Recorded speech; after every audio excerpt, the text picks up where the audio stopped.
Thank you very much for inviting us to be here also on behalf of my colleague Falah Mustafa. It's really great and important to be with you, all of you, and thank you for coming to this event. I think the situation in Iraq and the change which happened the last 2-3 weeks in Iraq invite us, all of us, to think about the current situation and to analyze it, and also to think about the development and the future of the country. And also, when I'm talking about country, I am talking about Iraq, but also Kurdistan. I have been asked to talk about the internal situation in Iraq. Usually when nowadays I'm talking about the current events in Iraq, I'm talking about pre and post Mosul event. What does it mean, pre and Mosul event? Because then, before the events in Mosul, which started on 9th of June, Iraq was different. And after Mosul event, that means 10th of June, we got a different country. What was before Mosul event or pre-Mosul event? We had officially one country. We had an army. The terrorists, they were active in various places, but they didn't announce their state. There was so-called disputed area, and there was joint checkpoints in some areas between the Iraqi army and Kurdish forces Peshmerga, the Peshmerga. What happened after Mosul is the following. We have got a new state. A new state was born, and they call themselves Islamic State. We have got a terrorist organization, which became a state now.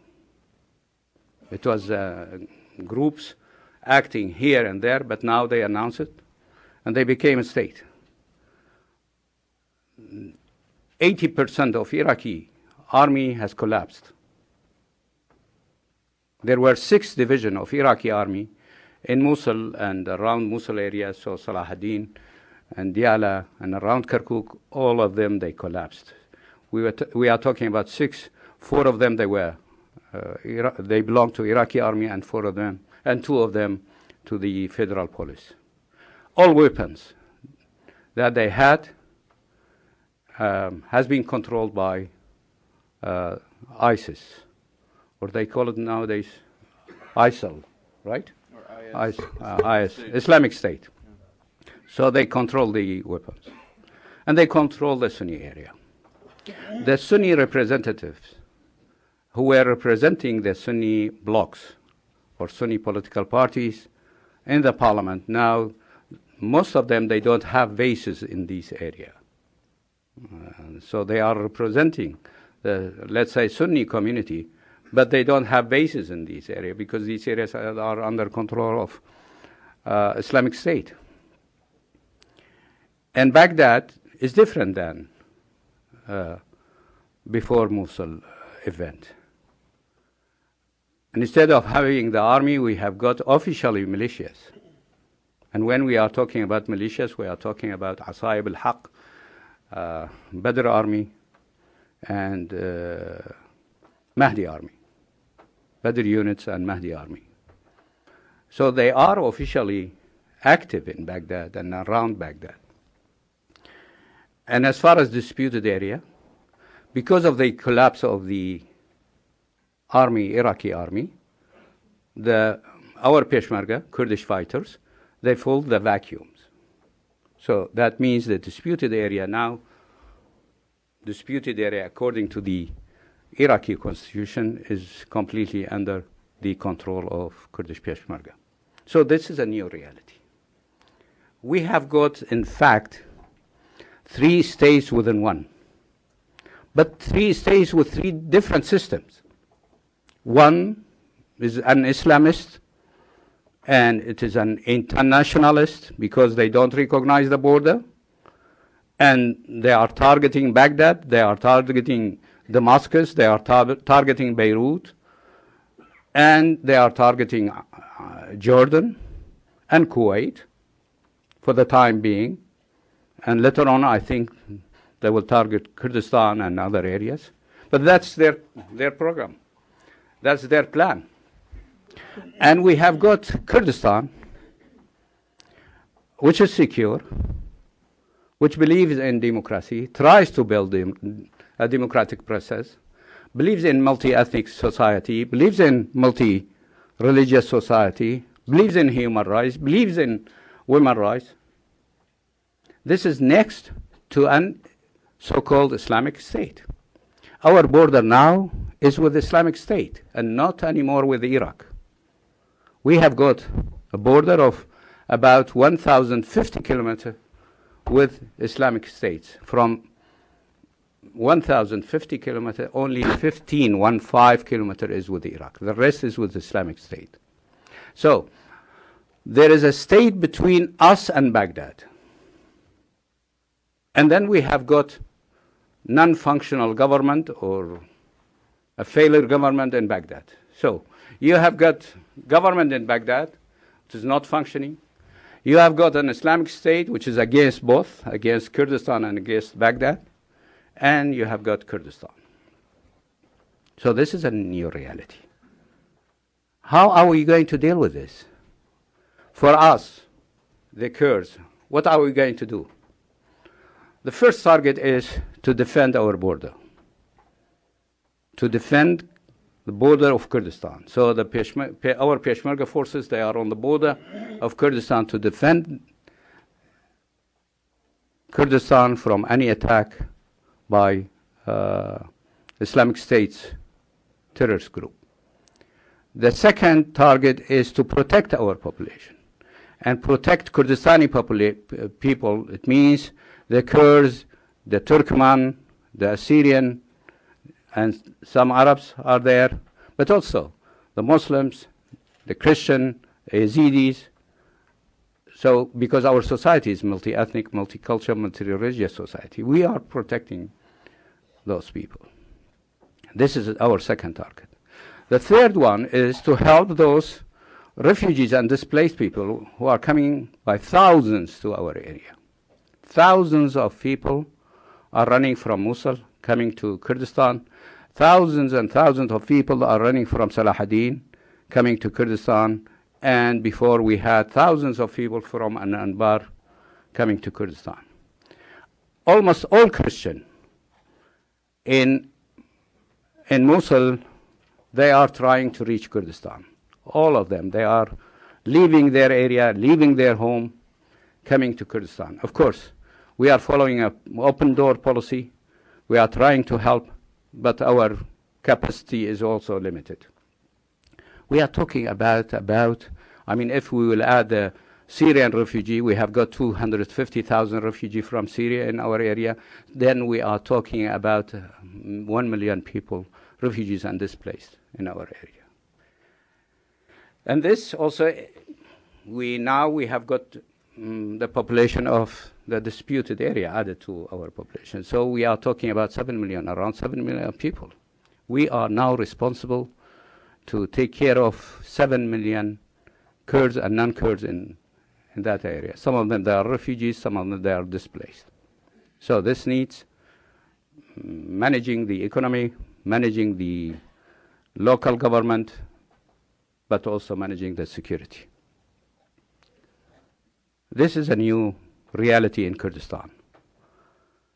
But there is also a new reality in Baghdad that has to do with the new process, political process. Are we going to give birth once again to a new political process in Baghdad? Is that possible? Are we responsible to do that? Can we lead that? Because people abroad are asking us to lead that, because there is a lack of leadership in Baghdad. If we lead the process, can we succeed? The last 10 years we tried. We tried to keep the unity of Iraq. But the others, they were destroying the unity of Iraq. We tried to build democracy in Iraq, but the others, they were against democracy in Iraq. We tried to tell everybody the solution for this country is to have a federal structure in Iraq. So the Sunnis, they can have their area, the Shias, they can have their area, the Kurds, they can have their area, and Baghdad can be for all of us. But they rejected that. And on the contrary, instead of going in the direction of democracy, they were going in the direction of dictatorship. And instead of going in the direction of gradually establishing and building a federal structure, they were going in the direction of centralist system. So we, at the end, we ended up with 3 states, and they are different from each other. So with the new process, I mean, giving a rebuilding the new political process, we are going to be part of it. Yesterday, the Iraqi parliament tried to have the first meeting, they failed. So next week, they will come together. Next week, they will come together to choose the Speaker of the Parliament, the President of the country, and also the Prime Minister of the country. And of course, then, the new government. It seems yesterday they didn't reach an agreement. Many people, they think the Kurds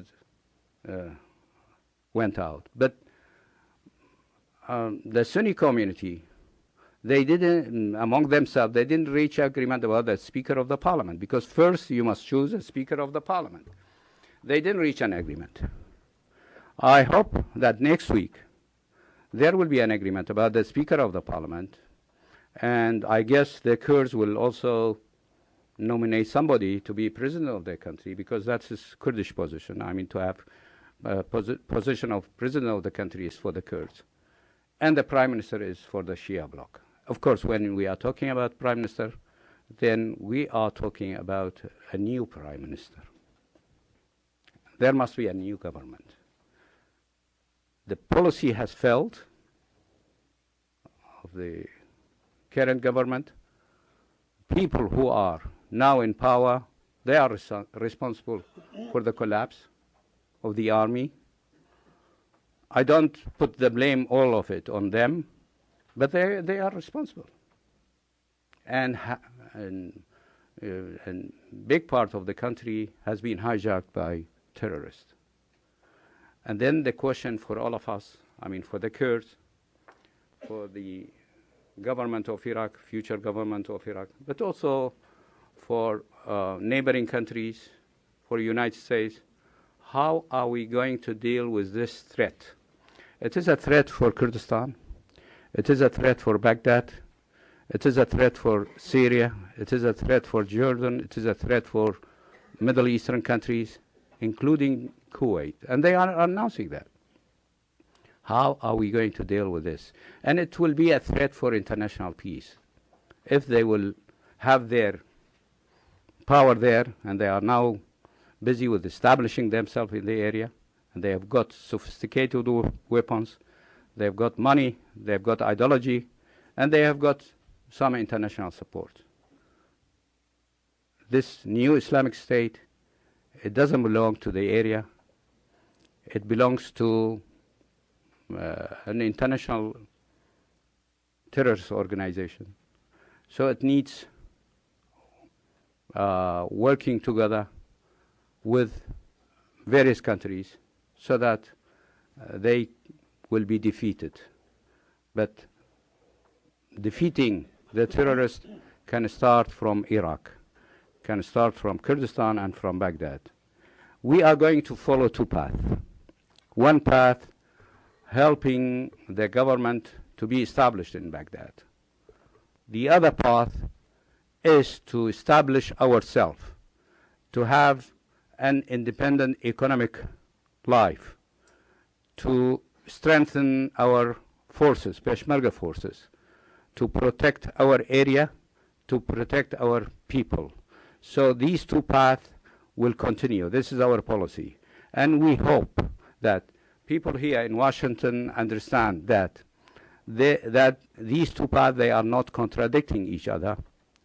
But at the end, the people of Kurdistan has the right of self-determination and has the right to decide about the future of Kurdistan and future of Kurdish people there. And we hope we can reach that understanding here, but also reach that understanding in Baghdad. And this is our policy, and one of the reasons why we are here to explain the situation, to talk about the current situation, to talk about the new reality. Iraq is not one Iraq anymore. If you want to bring Iraq together, then it must be a new structure in Iraq, a different structure than it was. And you cannot bring all of them together while you have got Islamic State between Kurdistan and Baghdad. Thank you very much. Ladies and gentlemen, it's a pleasure to be back here, and I would like to focus on the situation here today and also what has happened on the ground and how do we communicate that message to the outside world. Of course, we in Kurdistan, we believe in interacting with the outside world. We have suffered from isolation in the past, therefore we want to interact with the outside world and to communicate our message, because unfortunately, as a result of isolation, sometimes we would be blamed and we would be accused of things that we have not done, as there are some who are trying to accuse the Kurds for the failure of Iraq. Indeed, we were the only ones who have participated heavily for the success of Iraq. But there are people who are trying to cover their own failure by blaming the Kurds and letting the Kurds to be the scapegoat. So from isolation to interaction, that has been one of the principles of our foreign policy as KRG, and the open door policy, because we have tried to reach out to the international community. Second, we tried to benefit from the opportunities that we were given to turn the confrontations that we had into cooperation. So that has been a strategy from the KRG in order to have understanding with the regional powers, with the international community. So if we make any comparison between what the KRG has done and what Baghdad government has done, we will see that we have been more successful in building relations with the neighboring countries, with the Arab world, with the international community at large. Although we have not been a state like Iraq, Iraq had all the establishment of a state, but unfortunately they were not able to benefit from it. For us, a new democratic experience, we have been able to benefit because there has been a clarity of mission, but also clarity of vision from Kurdistan region. Some of the problems that have happened in Iraq, they go back to the constitution and non-commitment to the constitution and not accepting the principles of power sharing and partnership. So therefore, we the Kurds are not to be blamed for the failure in Baghdad. But why did it happen? It happened for a number of reasons. So we have political challenges, we have security challenges, and we have economic challenges. These are the main three challenges that we face today. So we would like the international community to appreciate the situation we are in, whether we talk about Kurdistan region alone or we talk about Iraq as a whole. Because as Dr. Hussein mentioned, we have to continue on the two tracks of Kurdistan so that we will not lose whatever we have achieved so far, to strengthen it, to consolidate it, because it's the only success story in Iraq. And if we were able to help the rest of Iraq to be like Kurdistan, then it depends on the cooperation of the rest of Iraq with us. But at the same time, we want the international community to view Kurdistan for what it stands for. We don't want to pay a price for the failure of Baghdad or for all the focus to be on Baghdad and ignoring Kurdistan. So therefore, talking about Kurdish participation in Iraq or in Baghdad and the political process, the international community has to recognize that there has been a big change in Iraq. So the post-Mosul era is totally different from the pre-Mosul era. There is a new reality. Kurdistan region now is in charge of an area which is larger than what it used to be before June 9, and also in terms of population, in terms of security challenges and economic challenges.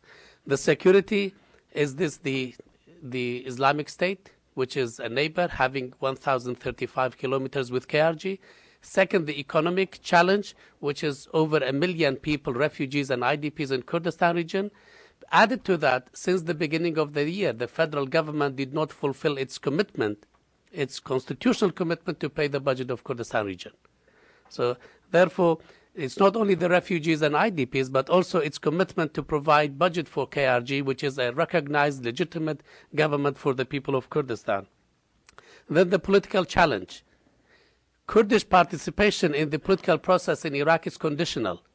Conditional that it has to be in light of the change that have taken place. And also for us, we do not want to go back to the same stories of 10 years ago.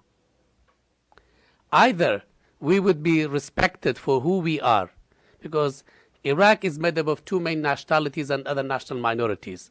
Either we would be equal partners and we will be partners in the decision making, or we have to revisit this relationship and the nature of the relationship that exists between Erbil and Baghdad.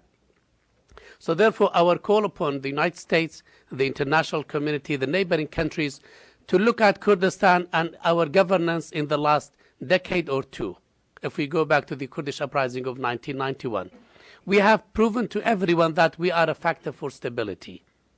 We have proven to everyone that in spite of all the challenges that we had internally and externally, but we succeeded in introducing a new democratic experience. And the last cabinet that was formed recently is a broad-based cabinet in Kurdistan region, which we were expecting that there would be challenges. That's why we have waited longer than expected to be united. Next to that, we have formed a Kurdish negotiation team so that when we are in Baghdad, we will speak with one voice and we will speak unitedly. So therefore, thanks to the Kurdish leadership, there is a vision and also there is a plan on how to deal with the challenges that we are facing. For us, what we want to see is that we do not want to go back to a failed experience, an experience that has failed. We do not want to go back to unfulfilled promises. Iraq had a constitution. It was a constitution that the majority of the peoples of Iraq have voted for. But unfortunately, it was not implemented. So shall we go back again and see that non-implementation of the constitution? That's a big question. Second, we also want to stress the fact that these changes require a new track from the international community. Not only focusing on Baghdad. Baghdad and Erbil have to be seen equally. Because today there is public opinion in Kurdistan. 2 generations have been born in freedom and democracy. They have not seen good intentions from Baghdad. That's why it's not only the Kurdish leadership that has to be satisfied, it's the Kurdish public opinion that needs to be satisfied that Baghdad is a good Baghdad, Baghdad is a better Baghdad. But so far they have not seen that Baghdad. Going back to history, Iraq is an artificial state. It was a state put together to keep some balances between the Shias and Sunnis. And anything that is built on wrong foundations will not survive. Unless it's voluntary, unless it's through an understanding among the communities. Since the establishment of the Iraqi state, we have never felt that we are partners in this country. We have never been treated as partners.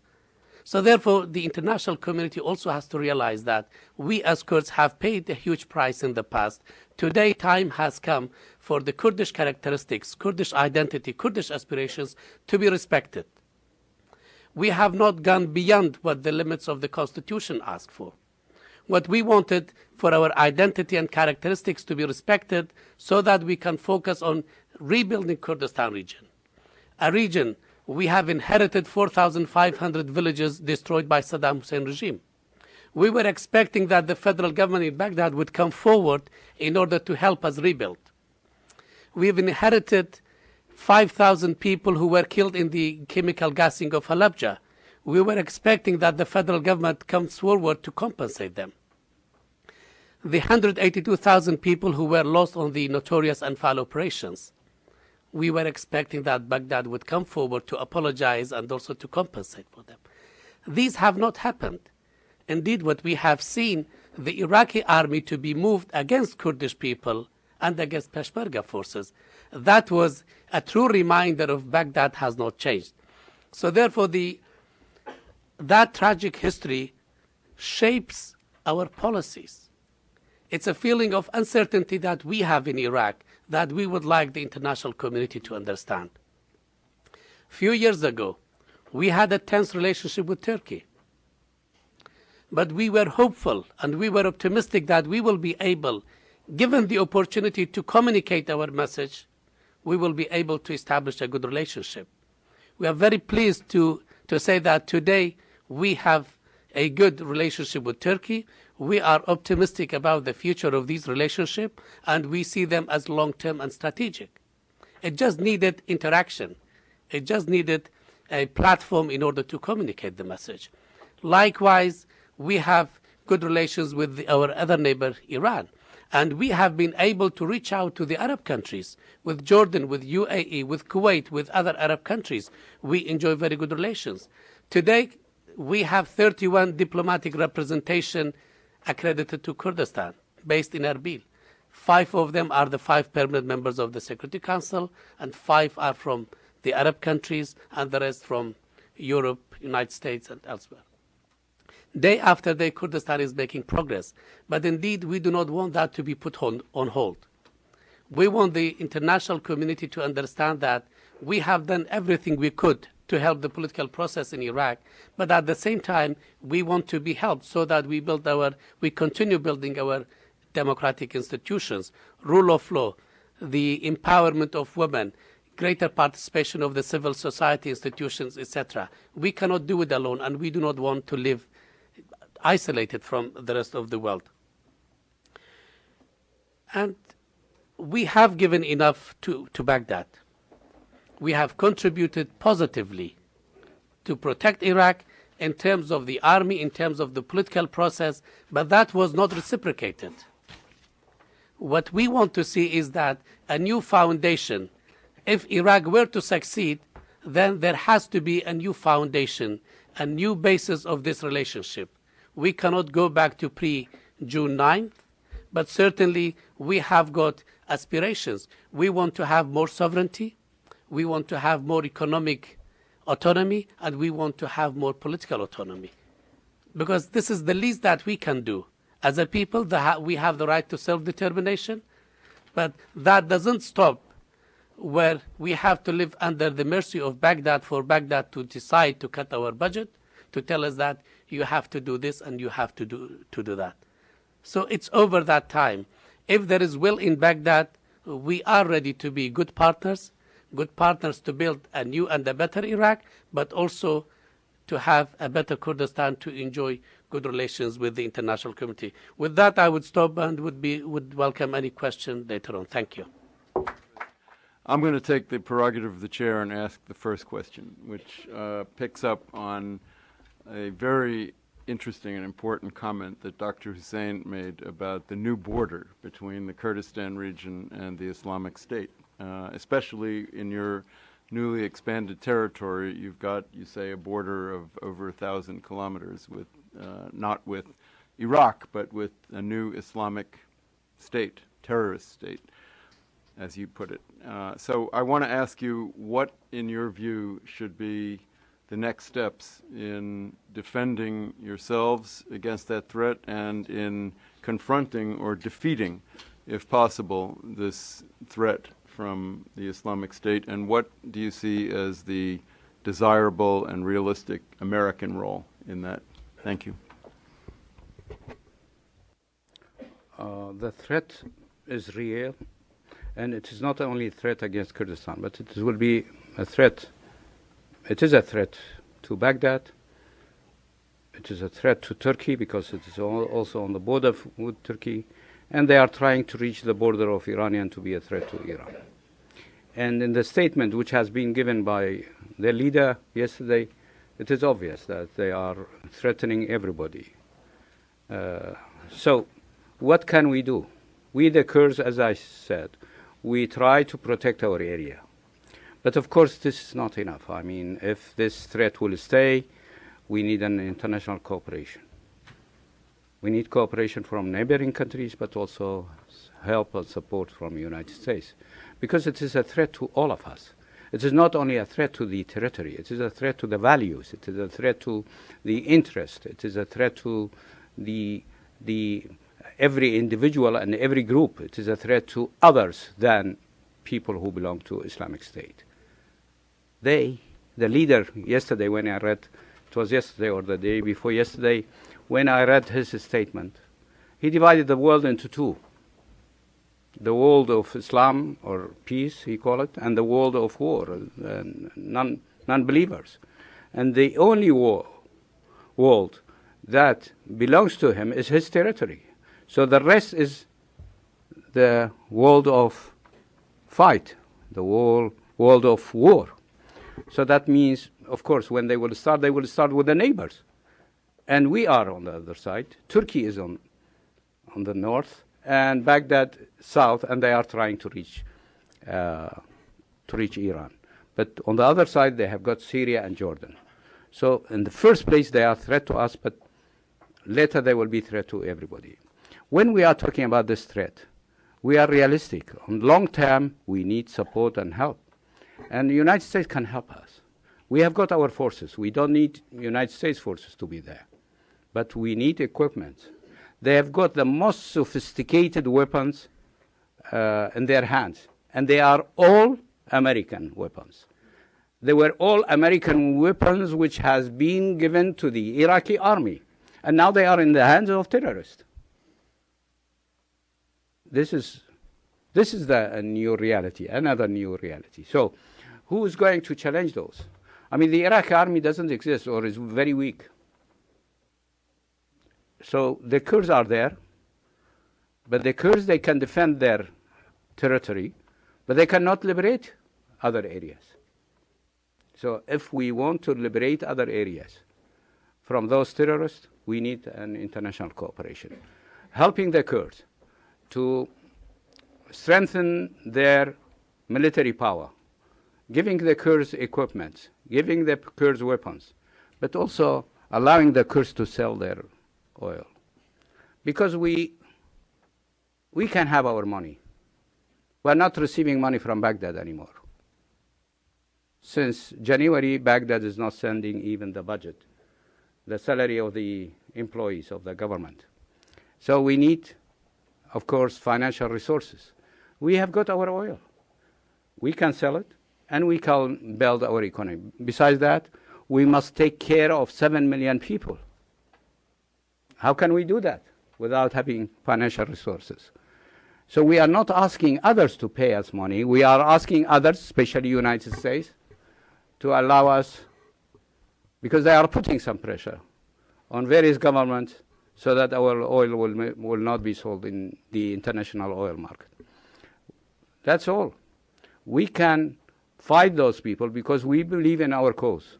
We can fight those people because we have got forces. We can fight those people because we are defending a right cause. We are defending democracy. We are defending our country. But we need support and help, especially from the United States. Yes, thank you.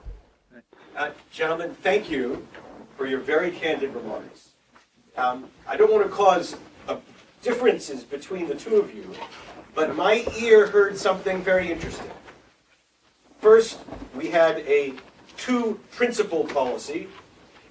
We're going to stay in Baghdad, and we're going to build our nation in Kurdistan. But then we heard that staying in Baghdad is conditional, was your term. So if I could ask you, what exactly triggers the end of that principle? Or to put it differently, what triggers independence? A word that neither of you used in your opening remarks. Maybe it was a generational change.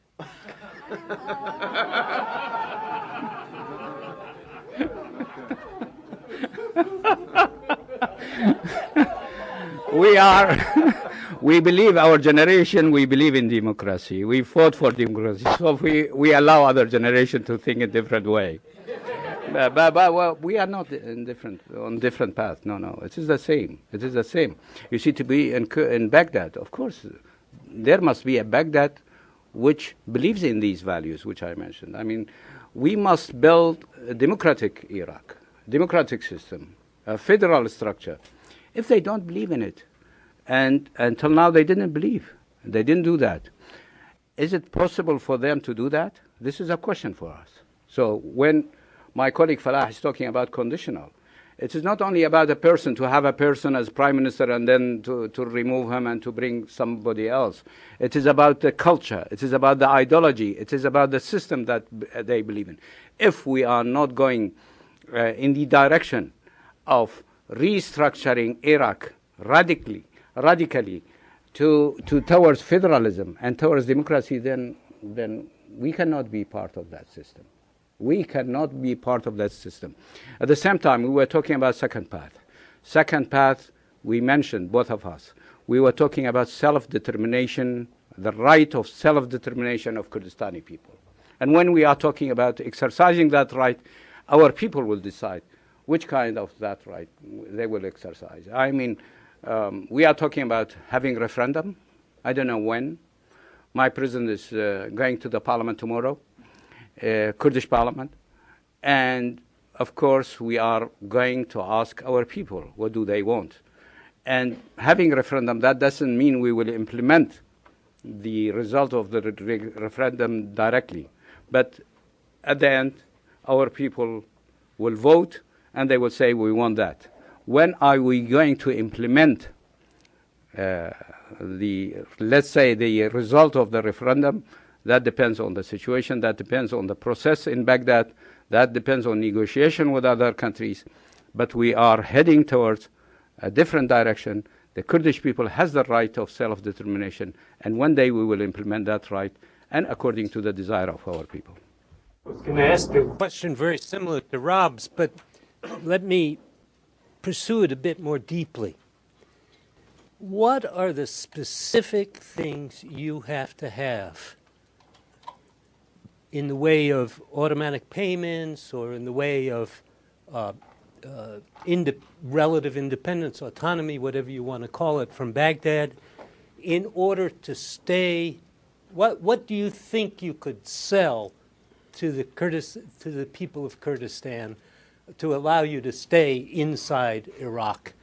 And where are the red lines that would force you out? We are not going back to the old situation. And the old situation, when I'm talking about old situation, then going back to before 9th of June. That's impossible. It was difficult to have a common path with Baghdad. They were rejecting everything which has to do with the constitution. They were not implementing the constitution. They were violating the constitution. So that means we cannot go back. Second, if this Islamic State will stay between us and Baghdad, we can not reach Baghdad. We don't have a border with Iraq anymore. We must fly to Baghdad. They must, when they are coming to Erbil nowadays, they are flying. So as if we are going to another country. If Baghdad wants us to stay, it is not that we must change. It is Baghdad that must change. They must recognize the right of self-determination of the Kurds. We can have different relations with each other. When I'm talking about right of self-determination, the Kurds can have their own independent country, own independent state. But when we will have a democratic government in Baghdad, and they can have also then their territory, we can combine and to have a kind of confederation between two states. Having said that, I'm talking about the third state between us, because there is a third state. And then, of course, we must cooperate how to challenge the new third state, which is a threat for all of us. Because with having a third state between us and a state which threatens everything, we cannot live easily. I mean, it will be a nightmare having as a neighbor next to you, and you don't feel secure. Neither Baghdad will secure. So we can cooperate. We can cooperate Erbil and Baghdad, they must be equal. How are we going to give definition to this relationship? We must sit down, negotiate, and that's why we are talking about two paths. Path towards Baghdad and path building ourselves. We can negotiate with Baghdad about the future of the rest of country, the rest of the Iraq, and about Kurdistan, so that if we can cooperate with each other, then that will be good. If not, then that means we can choose two different paths. To put it shortly, we will not be guests in Baghdad, because the way they have been treating us as if we were guests in Baghdad, it's over.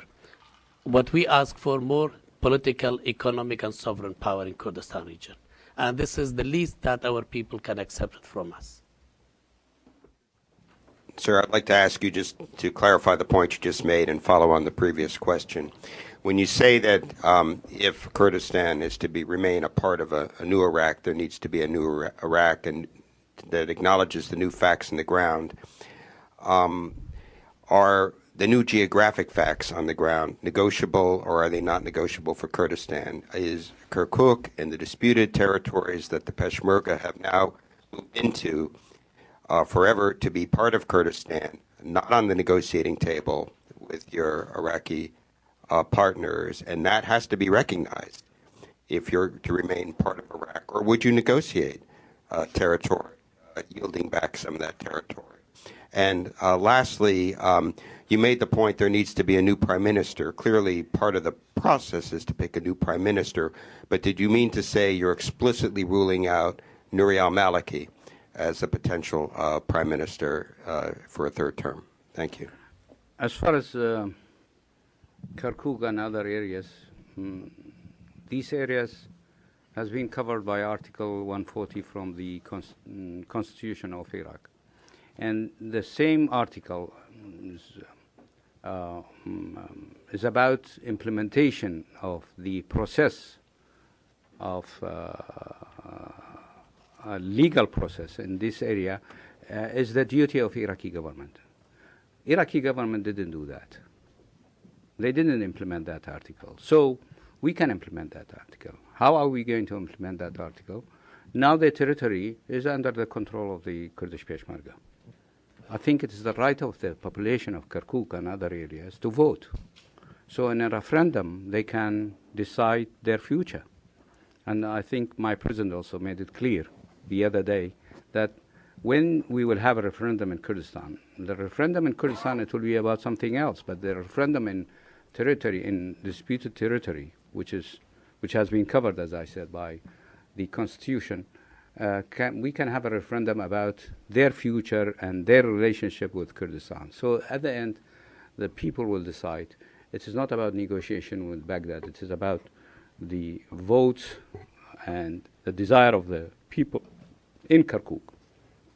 And through a referendum, the future of these areas will be decided. As far as Prime Minister, it is not only we. I mean, the Prime Minister, if I was Nouri Maliki, then I will go to the parliament, I would say, I'm sorry, I couldn't manage this country, so I will leave. But it seems he doesn't recognize that. He doesn't recognize that he was a failure manager.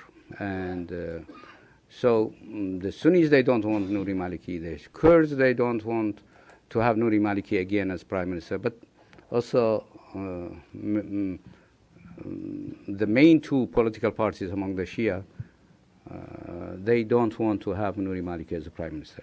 I think Nouri Maliki period is finished, so we must wait for another one to be in charge. Thanks very much. Good to see you both back here again. First of all, I believe President Barzani has said that there will be a referendum on independence, although he did not say when. So can you confirm that this is... He said that, but tomorrow he said he's that going to the to BBC. the parliament. He said there will be a referendum, but he didn't say when. He didn't say about what. He didn't say which question. All right. So tomorrow he's going to the parliament to discuss these matters. Okay. The other. What did he say? I don't know. I'm here.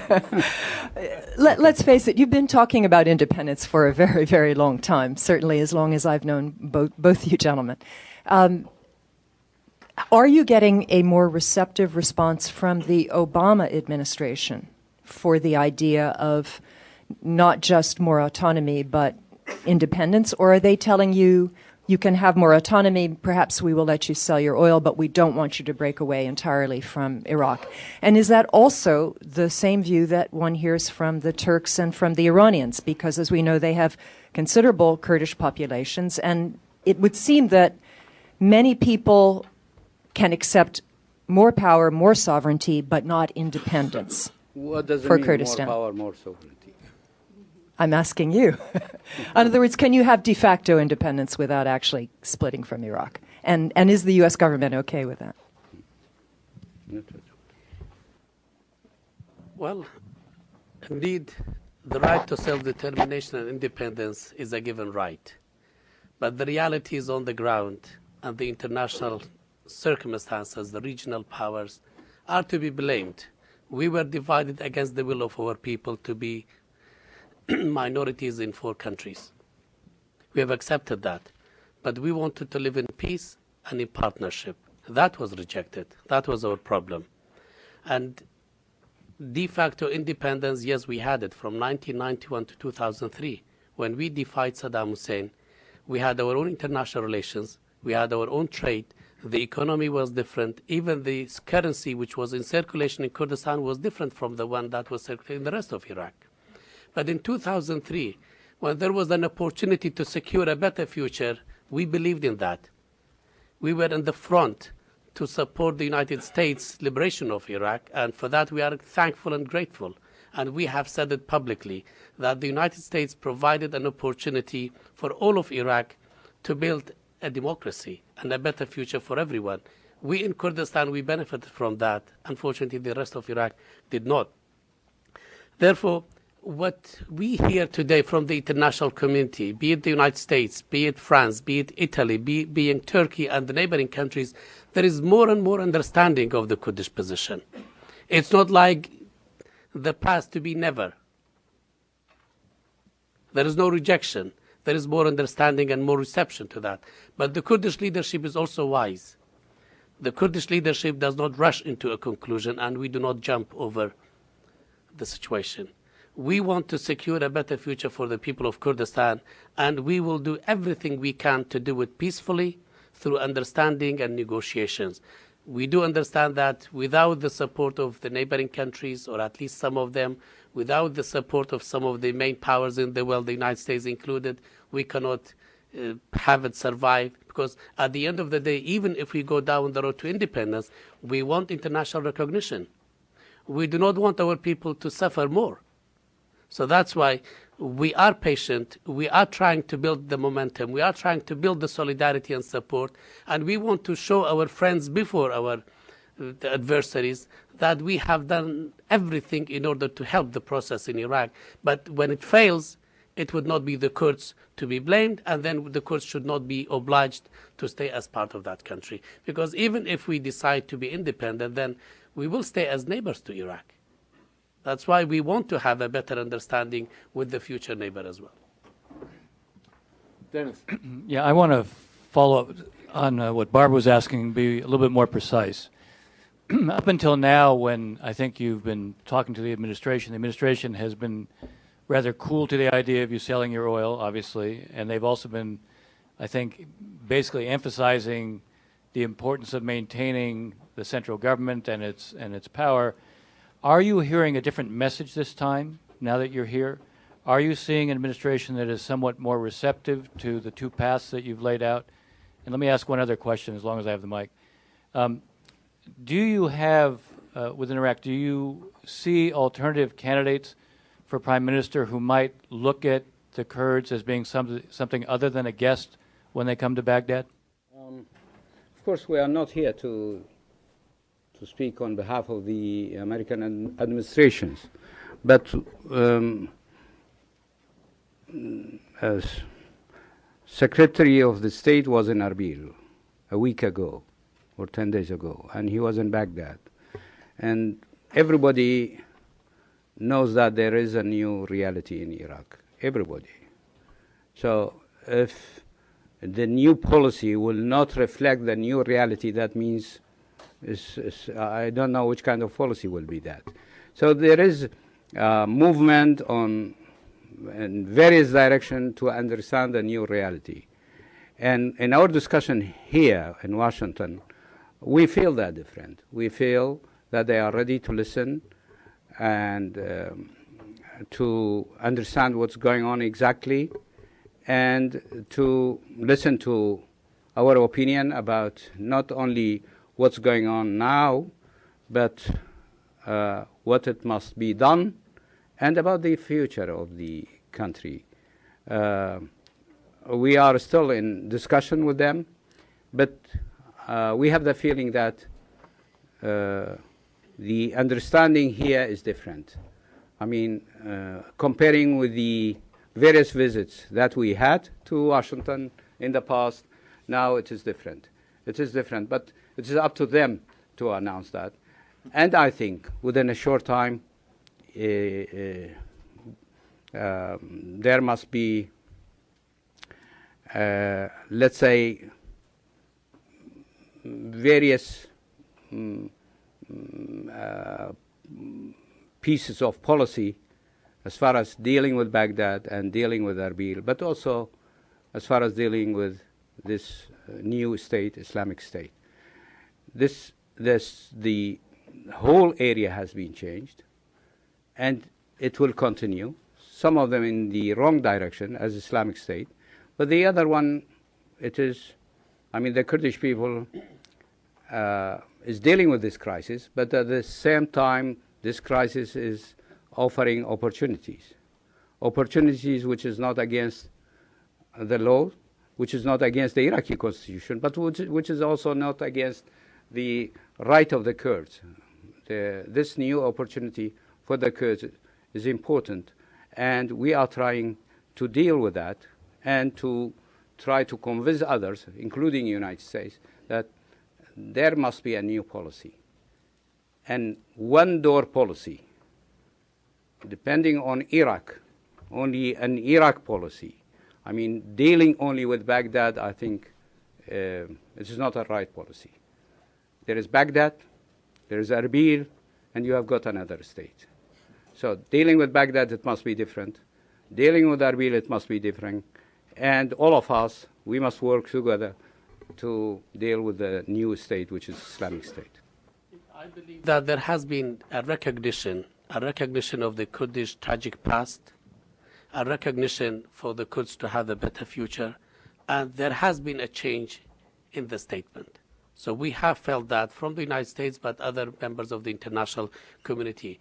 As for the second part of the question, indeed, it's not about the changing of personality and the faces. For example, we have other partners in Baghdad. Behind the closed doors, they tell us, yes, you have the right to receive your budget. But we don't want that to be behind the closed doors. We would have wanted that to be in the public, in places like this, to put pressure on Baghdad. We would have liked from the international community and from the United Nations to put pressure on Baghdad to provide the KRG budget in a timely manner and fashion. Therefore, there has been a change 6 months ago and a month ago, because the reality on the ground after June 9, it imposed itself, and the international community has to adapt to that change. David, my name is Syed Erikat. I'm a Palestinian journalist, but I too had the honor of meeting both Dr. Hussein and Bakir, and both in Erbil and in Baghdad. Dr. Hussein, my question is to you, and it follows on the same theme. You know, I mean, let's face it, Iraq, for all practical purposes, there is a de facto partition today. What kind of mechanism could you employ to have a clean break, to have the soft landing, so to speak? And how could you, let's say, alleviate whatever fears that the Sunni state might have in terms of being oil poor, or in exchange for water or whatever? How do you see this happening? Thank you. De facto partition, or Iraq is divided, yes, that's the reality. That's part of the reality which we are talking about.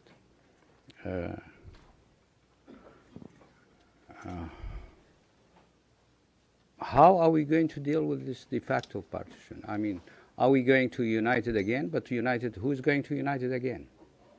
To unite Iraq again, that means you must wage a war, fight against the terrorist state, and clean the area from terrorists. That's a good target. But who is going to do that? We don't have an Iraqi army, or we don't have an army which can fight now. As I said, the majority of the army units has collapsed. Is the United States ready to send troops to Iraq again? I guess no. The answer is no. is Turkey ready to attack this neighboring state so that we can be liberated, or the people there, Sunni people, can be liberated? I guess no, because as we know, Turkey supported the opposition in Syria for the last 3 years, but Turkish government didn't decide to send its army to Syria. So I don't think Turkish army is coming to Iraq to liberate Mosul or other areas. Is not NATO ready to do that? That means the American plus the European? I don't think so. What about the Iranian? Are they ready to send their army to Sunni areas to liberate Sunni areas? I don't think so. I think the Iranian, they are ready to defend Baghdad and to defend Samarra and to defend Balad. But further than that, I don't think the Iranian will do that. We, the Kurds, can we do that? We can defend our area, but we cannot go deep in Arab areas and fight the terrorists there. It will be difficult for us. So this is the reality. The main question for many of us is how durable this state, I mean Islamic State, will be. And who's going to fight this state? And if we are not going to fight this state, all of us together, then it will be stronger and it will reach many other places. It will be a real threat to many other states. So that's why we are saying that there is a new reality and it needs a new policy. It needs a new coordination on various fields, on security, military, economic, and political fields. As far as Iraq, we must deal with that reality. Until we will finish this job, we cannot talk about a united Iraq, to be honest. We can talk about a good relationship between Erbil and Baghdad. I'm talking about good relationship between Erbil, an equal relationship between Erbil and Baghdad. It is in our interest to have good relationship with Baghdad. It is in Baghdad's interest also to have good relationship with Erbil. But we can invest this relationship also in our contact with the outside world so that first we can protect ourselves, I mean protect the area of Baghdad and around Baghdad, and protect Kurdistan, and then to build our forces so that we can liberate the other areas. Otherwise, this new state will stay there as a neighbor and Iraq will be divided. Not because of the constitution, not because of on the basis of soft partition, not on the basis of agreement, but on the basis of security lines. And then it will be divided. Thank you. Trudy Rubin from the Philadelphia Inquirer. In talking about who is going to fight this new state, firstly, could you tell us whether you think it is possible to turn Sunni tribes against ISIS, and if so, would that be enough to make the difference, and where do the Baathists fit in to this mix? So is there an inner Iraqi dynamic here? Secondly, do you want the U.S. to give you, the Kurds, weapons to fight? And lastly, Iran. This is a threat to Iran. Do you believe at this point that Iran wants a new structure inside Iraq, or is Qasem Soleimani still clinging to the current structure and to Nouri al-Maliki? Thank you. Good questions. Many questions in one, just like Iraq. Many countries in one. These awakening movement or tribes, which started in, it has been established in 2006, 2007. You see, as far as these tribes, many of them now either they were frightened and they joined ISIS or supporting ISIS, or they left the area and people, as I mentioned in the beginning, in my introduction, thousands and thousands of people are leaving the area and they are coming to Kurdistan. So there must be pressure from both sides, or from within, or from above. From within, that means there must be resistance. Resistance against those terrorist groups. But who is going to resist? I mean, awakening movement in the past, with all respect for those people who were engaged, it was not a success story. We know what happened. We know why it happened. We know who paid. And now who is going to pay? Who's going to organize? At that time, the American army they were there. So a tribal leader who was fighting the, let's say, terrorists, he could depend on the American army. And they have been paid. But now, depending on who? So if these tribes, they will be able to organize or reorganize themselves so that they can create a kind of resistance in these areas, who's going to support them? This is the first question. And support, it means military, it means financially, it means leading them, it means sometimes getting them as a refugee in your area. Who's going to do that? I don't see any. I mean, they are refugees with us. Many tribal leaders now, Arab tribal leaders, they are refugees in Kurdistan. And not only that, to be honest, now representative of Sunni community, most of them, those who are representing the Sunni community in the parliament, either they are in Erbil or in Amman, and they fly to Baghdad. So they cannot go back to their own area. So to create resistance from within, it will be difficult. But that doesn't mean within this new state there are not people who are not against those, but they don't have power. If we analyze the political organizations which are working with ISIS, we see all they have got Islamist background. I mean, we are talking about Al-Qaeda, which is old Al-Qaeda structure. They are weaker than ISIS. We are talking about ISIS. We are talking about Naqshbandiya units, which are mixed Ba'athist and Islamist, and nowadays they are more close to Islamist. We are talking about Islamic Army. We are talking about Mujahideen units. We are talking about Thawrat al-Ashrin revolution units. These are all Islamists. And we are talking about Ansar al-Sunnah, Ansar al-Islam, and Ba'ath Party. So these are the organizations which are active in this area. But gradually, from 9th of June until now, the information that we receive is that Daesh people, they are almost controlling the field. They are stronger because they have got their weapons in their hand. They have got organizations. Their ideology is more clear than others. They have got money. They have got training.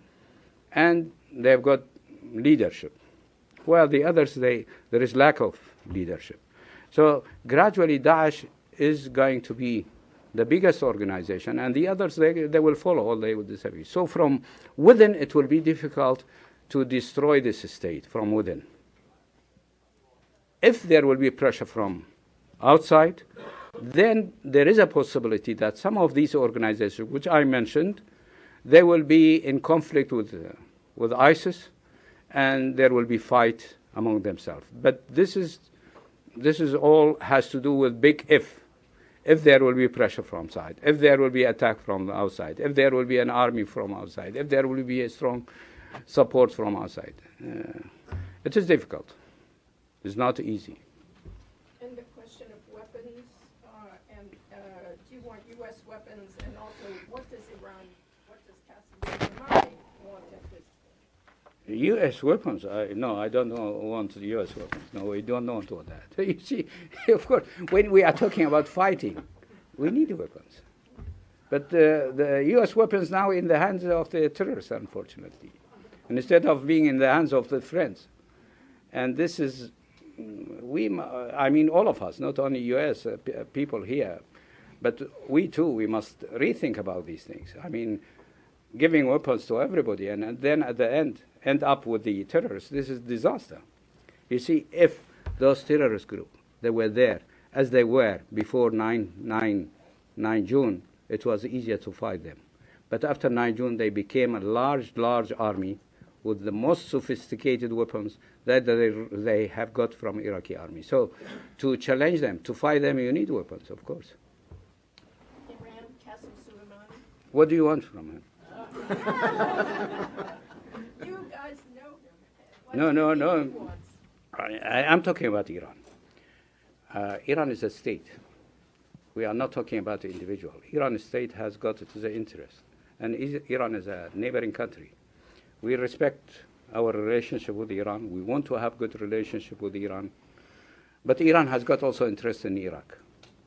That's, many other countries also, they have got their interest in Iraq.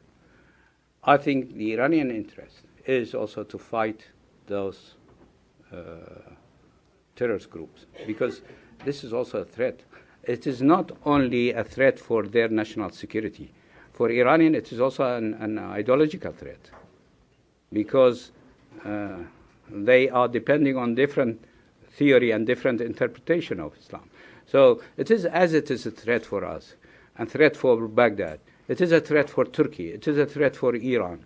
So that's why I think at the end, if we can work together, all of us, plus support and help from United States, then we can defeat this new phenomena, political phenomena, which is a nightmare for all of us.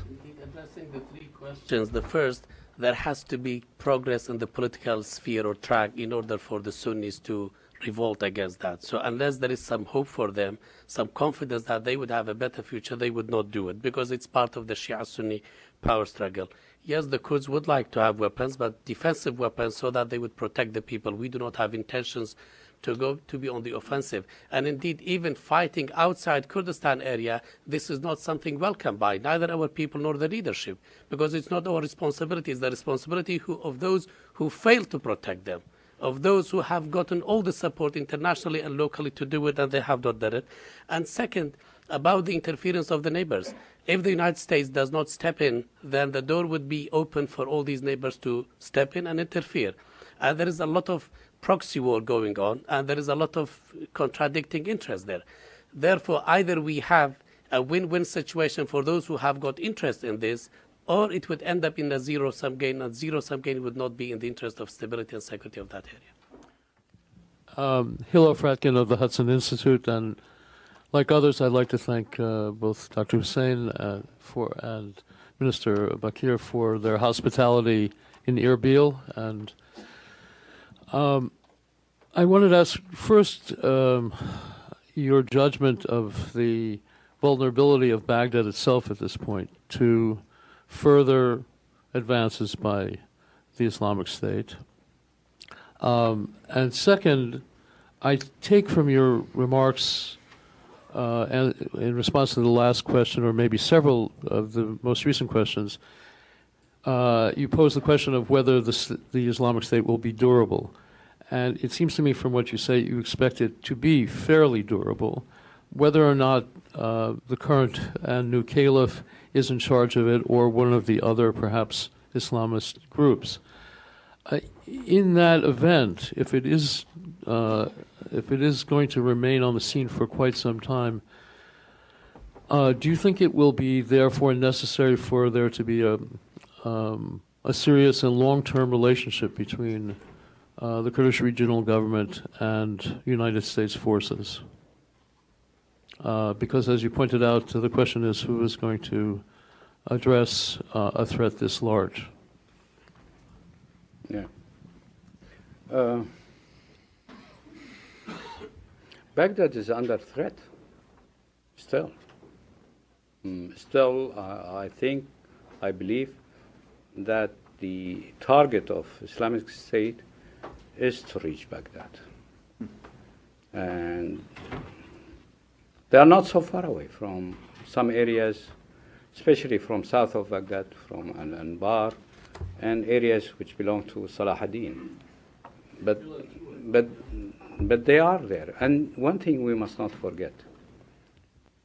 In the past, we have seen terrorist attacks inside Baghdad. So sometimes 10 attacks in a day. So that means they are also in Baghdad, not from outside. Baghdad is still under the threat. There are some areas in Baghdad which is, I think, belongs to their target, especially the airport.